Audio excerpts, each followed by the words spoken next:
Here's the uncomfortable truth nobody tells you. The reason you haven't changed yet isn't because you lack discipline. It's because you're trying to become someone new while still feeding the old version of yourself every single day. You want to become unrecognizable? Then you need to understand something that completely changed my life. Transformation isn't about adding new habits to your current life. It's about becoming someone who wouldn't even recognize the person you are right now. And in this video, I'm going to show you exactly how to do that using a method that goes deeper than anything you've tried before. And if you're someone who thinks deeply, who questions everything, who's tired of surface-level advice, this is for you. Because what I'm about to share goes deeper than anything you've tried before. Grab something to write with. This will either disturb you or change your entire trajectory. Probably both. Welcome to She Thinks Deeply, a space for women who ask the questions they're not supposed to ask out loud. This isn't about productivity. This isn't about becoming your best self. This is about the deeper work. The identity shifts, the uncomfortable truths about who we are and who we're capable of becoming. If you think too much, question everything, and crave meaning in a world obsessed with optimization, you're in the right place. This is the first video on this channel, and I'm starting with the question that keeps you up at night. Why am I still the same person I was last year? And the year before that? And 5 years before that? Let me show you why. And more importantly, how to actually change it. So let's talk about why you're still here. Most women approach transformation like this. January 1st hits. You're motivated. You make a list. Gym 5 times a week. Read more. Wake up at 5 a.m. Start journaling. Quit doom scrolling. For 2 weeks, you feel like a completely different person. And then by February, you're back. Same patterns. Same thoughts. Same woman you've always been. Sound familiar? Here's what's actually happening. And this is the philosophical core of everything. You're trying to perform new behaviors while still operating from the same identity. It's like trying to run new software on old hardware. Eventually, the system crashes. You can force yourself to go to the gym every morning. But if internally, you still see yourself as someone who's lazy, undisciplined, someone who never follows through, eventually, that internal image wins. It always does. You might override it for a few weeks with sheer willpower. But willpower is finite. Your self-concept? That runs in the background 24/7, shaping every decision you make, every thought you think, every possibility you can even imagine for yourself. This is what philosophers call ontological inertia, the gravitational pull of who you've always been. And most women never escape it because they don't even know it exists. Here's the distinction that changes everything. There's a massive difference between being recognized as improved and being literally unrecognizable. Being improved means people say, "Oh, you seem more confident lately," or "You've been working out." They still see you. They just see a slightly better version. Being unrecognizable means people from your past feel like they're talking to a stranger. They can't place you. The energy is different. The way you hold yourself is different. Your entire presence feels foreign to them. Because it is. And here's what nobody tells you about becoming unrecognizable. You have to become unrecognizable to yourself first. Right now, you have an internal image of who you are. You know your patterns, your struggles, your typical responses. You know what you're good at, what you're bad at, what you can and can't do. This internal familiarity? This is your prison. To become truly unrecognizable, you have to be willing to meet a version of yourself you don't recognize yet. And that's terrifying, because we're addicted to the familiar, even when the familiar is making us miserable. We'd rather stay in a known hell than risk an unknown heaven. So how do you actually do this? I call this the identity divorce, and it's exactly what it sounds like. Think about what happens in an actual divorce.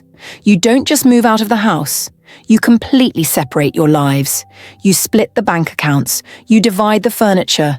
You stop wearing the ring. You change your routine. Sometimes you move to a different city. It's a total separation. That's what you need to do with your old identity. Most women try to evolve while still living in the same house as their old self. They're like, I'm going to become a new person, but I'm also keeping all my old thoughts, my old friend groups, my old excuses, my old stories about why I am the way I am. No. If you want to become unrecognizable, you need a clean break. Here's how. Step 1. The inventory. Sit down and make a brutally honest list of everything currently maintaining your current identity. And I mean everything. What stories do you tell about yourself? Write them down. Every single one. I'm not a morning person. I'm bad with money. I'm too sensitive. I'm not naturally talented at anything. I always self-sabotage relationships. I'm the anxious friend. These aren't truths about you. They're scripts you've memorized. And every time you repeat them, you reinforce the prison. What relationships keep you in a specific role? Are you the funny one who deflects with humor? The mess who always has drama? The victim who always has something going wrong? The caretaker who never has needs of her own? The small one who makes others feel big? Write it down. What environments reinforce who you've always been? Your childhood bedroom where you still feel like a teenager? That coffee shop where you've been working on your dreams for 3 years? The job you've outgrown but stay at because it's comfortable? The city where everyone knows the old version of you? Write it down. What daily behaviors are you doing that the future version of you wouldn't do? Scrolling for 2 hours before bed? Complaining about your life to the same friends? Eating the same foods? Following the same routine? Thinking the same thoughts? Write all of it down. Every single thing that is currently feeding and maintaining the woman you are now. Let me give you an example. A few years ago, there was a woman who identified as the one who struggles. That was her entire personality. She struggled with money. She struggled with relationships. She struggled with her body, her career, her friendships. And the craziest part? She didn't even realize she was attached to this identity until she tried to change. She started doing affirmations, tried to think more positively, but nothing shifted. And then she realized why. She was still surrounded by friends who only knew her as the struggling version. She was still living in the same apartment where she'd had countless breakdowns. She was still telling the same traumatic stories at every dinner party, wearing her pain like a badge of honor.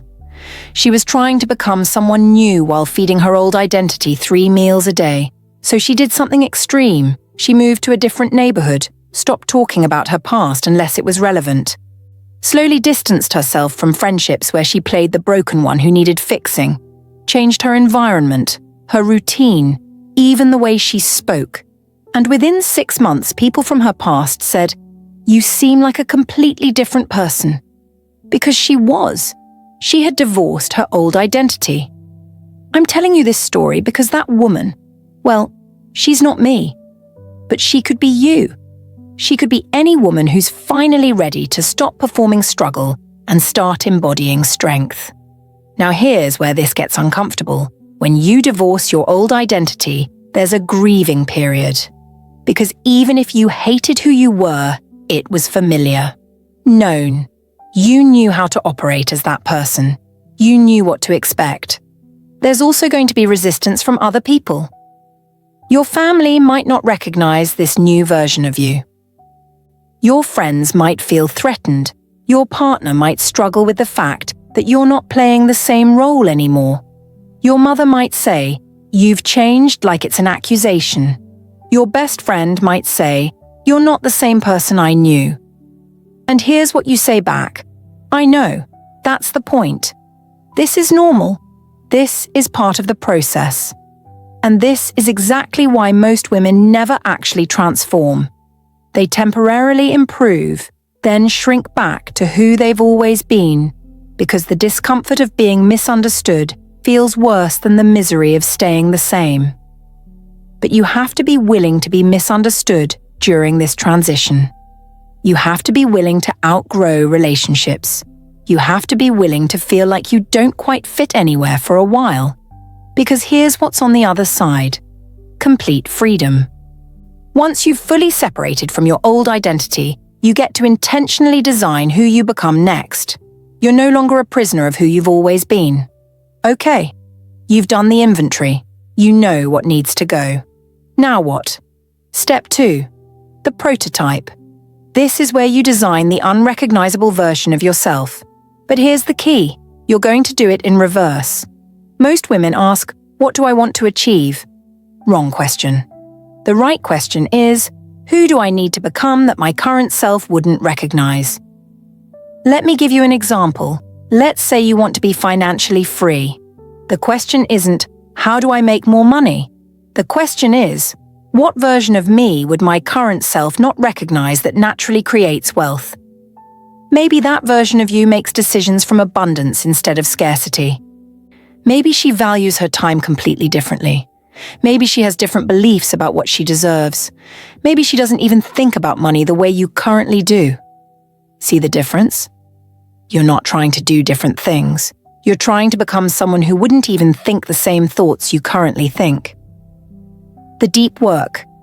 Describe in detail the version of yourself that would be unrecognizable to who you are now. Not just her habits, her entire operating system. How does she think about problems? What does she believe is possible? What does she value? What matters to her? What doesn't? How does she spend her time? Who does she spend it with? What does she no longer tolerate?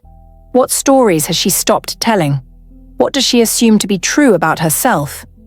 Write this down in as much detail as possible. This is your prototype. This is who you're building the bridge to. Now here's where the magic happens. Step 3. The bridge protocol. You cannot go from who you are now to unrecognizable overnight. Your nervous system won't allow it. Your subconscious will reject it. You'll self-sabotage before you even realize what's happening. But here's what you can do. You can build a bridge. The bridge is this. You find the smallest action that the unrecognizable version of you would take, that the current version of you can barely imagine taking. That's your starting point. Example 1. The unrecognizable version of you values herself so deeply that she only accepts extraordinary relationships. The current version of you is in a mediocre relationship you're too afraid to leave. The bridge isn't immediately breaking up. That's too big. The bridge might be, I'm going to spend 1 day a week treating myself the way I wish my partner treated me. That's it. That one action starts to shift your internal programming about what you deserve. Example 2. The unrecognizable version of you is someone who's deeply connected to her body, who moves with strength and grace. The current version of you hasn't worked out consistently in years. The bridge isn't signing up for a marathon. The bridge might be, I'm going to move my body for 10 minutes every morning, not to lose weight, but because I'm the kind of woman who honors her body. See how that's different? You're not forcing a habit. You're testing out a new identity. Here's what happens when you start taking these bridge actions. Your brain starts collecting evidence that maybe, just maybe, you actually are capable of being this new person. And once you have a little bit of evidence, you can take a slightly bigger action, and then bigger, and then bigger. This is how you build momentum without burning out or self-sabotaging. But here's the critical part everyone misses. You have to simultaneously withdraw energy from your old identity. It's not enough to start new behaviors. You have to starve the old version of yourself. Stop telling the old stories. Stop engaging in the old patterns. Stop going to the old places. Stop playing the old roles. Every day you're feeding the new identity and starving the old one. That's how you create actual transformation instead of temporary improvement. There's a moment in every transformation where you reach what I call the point of no return. This is the moment where going back to who you were feels more uncomfortable than continuing to evolve. This usually happens about 3 to 4 months in, if you're consistent. You'll wake up one day and realize your old patterns don't feel like you anymore. The old friend groups feel draining. The old excuses feel foreign. The old version of you feels like a costume you can't believe you wore for so long. That's when you know the divorce is final. That's when you know you've actually become unrecognizable. I know what some of you are thinking, but what if I lose myself? What if I become someone I don't even like? Here's the truth that philosophy has known for centuries. There is no fixed self to lose. You're not discovering who you are, you're deciding who you are. You've always been doing this, you just weren't doing it consciously, the version of you that exists right now. You created her through the thoughts you've repeated, the environments you've stayed in, the behaviors you've practiced. You're already constantly becoming someone. The question is, are you going to do it intentionally or by default? Sartre said we're condemned to be free, that we have no excuse for not being who we claim we want to be because at every moment we're choosing. Every moment you're choosing which version of yourself to feed. So feed the one you want to become. Starve the one you want to leave behind. So here's my invitation to you for 2026. Stop trying to improve. Start trying to become unrecognizable. Do the inventory. Design the prototype. Build the bridge. Commit to the divorce. Because here's what I know for certain.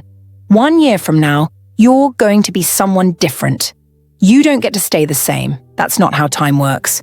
The only question is, will you be someone you chose to become or someone you became by accident?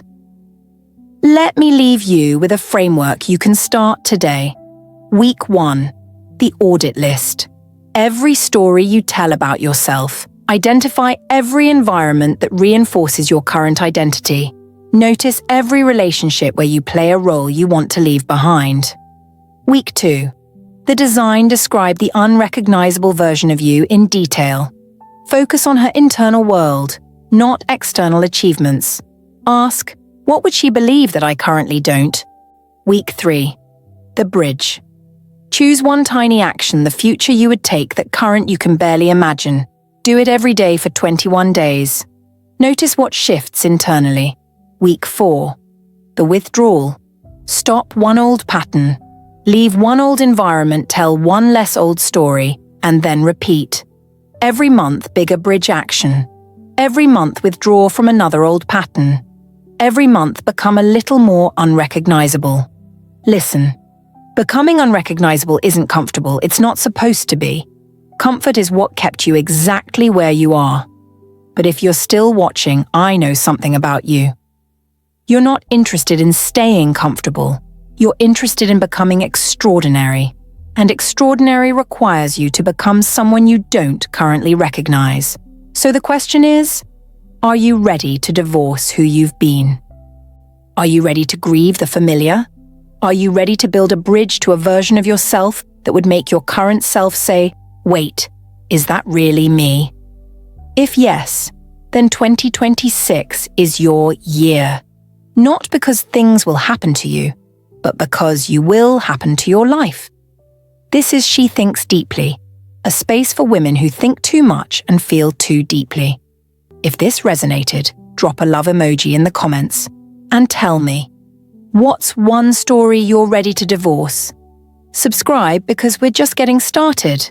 Next video, we're talking about why you're addicted to potential and why that's keeping you small.